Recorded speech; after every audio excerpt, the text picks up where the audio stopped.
Okay, tupo na Chef Lucy. Karibu sana dada Lucia. Wewe ni umetufahamia wapi sisi wa Dada Center? Mimi nimefahamu kupitia mtandao wa Instagram. Nini kikakuvutia kuja wa Dada Center?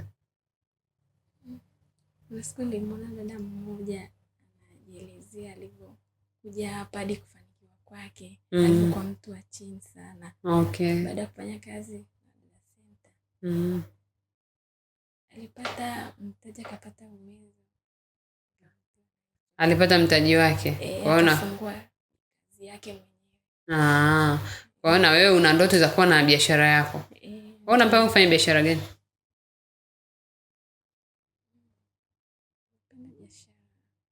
Biashara gani? Keki. Ya baker keki. Ya kubake keki. Na vitu vingine kama mkate nini? Ndio keki. Ndio biashara unayohitaji. Okay, na una mpango labda kutengeneza kama kiasi gani cha mtaji? Yaani mtaji kiasi gani ndio utakao kutosha wewe kuweza kufanya kazi? Kuweza kufungua biashara yako?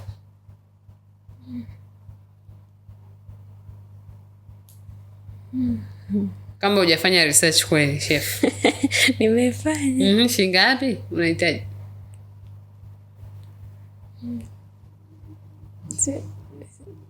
Ni hela nyingi lakini. Shilingi ngapi? Hela nyingi ni shilingi ngapi? Shilingi ngapi unahitaji?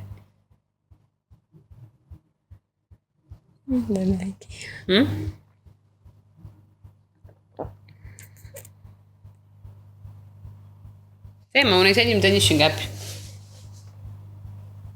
Ili tujue kwamba utafanya kazi na mradi wetu kwa muda gani.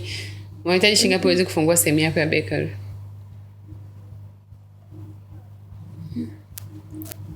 Basi kwamba nitafanya kwa muda gani ndo nikafungue mtaji wa hicho kitu. Uenda tena nisifungue kwa wakati huo kwanza. Maana siwezi kusema ni shilingi ngapi. Kwa kiufupi ni bado hujajua hata kwamba ni shilingi ngapi unahitaji. Haya, lakini sasa kwenye biashara inabidi ufanye research ili ujue pia kipindi ambacho unatafuta pesa, unatafuta kiasi gani, utatafuta kwa muda gani. Sisi tunapenda sana kufanya kazi na watu wenye malengo. Ndio. Kwa hiyo kuja ni kitu kimoja, lakini pia inatusaidia sana tukifanya kazi na mtu mwenye malengo. Inakuwa rahisi zaidi kwa sababu hata wewe mwenyewe utajua kabisa nafanya hii kazi kwa muda fulani. Kwa hiyo huwezi ukawa na yale mawazo ya katikati ya mkataba. Kwa sababu mkataba wetu sisi ni wa mwaka. Kwa hiyo ndani ya mwaka hiyo miezi 12 ni muhimu sana tujue kabisa huyu mtu malengo yake yataishia wapi. Ndio, ni kweli. Kwa hiyo wewe utaweka malengo yako kwenye zile follow up zetu ambazo huwa tunazifanya kila mara. Utatuambia malengo yangu bana, mimi nataka nipate kiasi fulani. Ili na sisi inatupa motisha kujua tunafanya kazi na mtu mwenye malengo, ana uwezo wa kupambana. Kamaliza mkataba wake labda mmoja, kafanya miwili au mmoja tu itakuwa imetosha. Unaona Ndio. Lakini kama umeona umeshaingia kwenye mradi, umeangalia sisi kazi zetu tunavyofanya, tuko tuna organize, tuna mpangilio, yani tuna mfumo wetu ambao tayari umeshatengenezwa, mfumo mzuri na ubora wetu wenyewe unaonekana. Kwa hiyo kazi kama unavyoona, kuna muda, kuna time, kuna kufuata ratiba, kuna nini, hivyo vyote vinatujumuisha kwamba sisi wenyewe tunaelewa tunakoelekea. Kwa hiyo lazima tufanye kazi na mtu anaelewa anakuelekea na nini anachokihitaji. Sawa? Karibu sana kwenye mradi.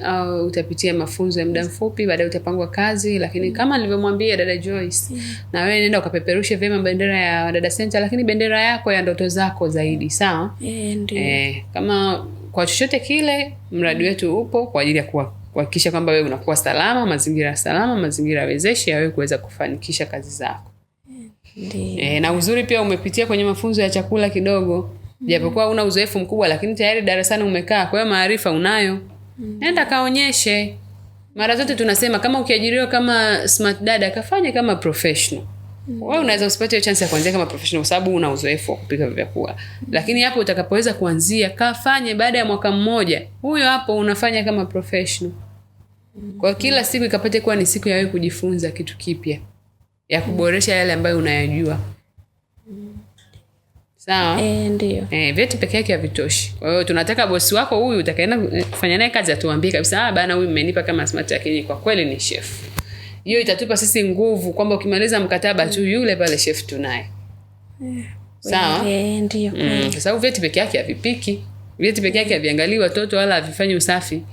Kweli. Lazima mtu afanye, si ndio? Haya, karibu sana dada Lucia. Wewe ni mpole sijui au ndo leo tu umeamua kuwa mkimya maneno machache? Hapana. Hapana nini? Ndivyo nilivyo tu. Mbona nilikukuta muda ule kule jikoni unaongea sauti kubwa kabisa imejaa chumba? Sijaongea. Kweli. Haya, sawa. Asante. Karibu sana wadada Lucia. Asante sana. Haya, asante.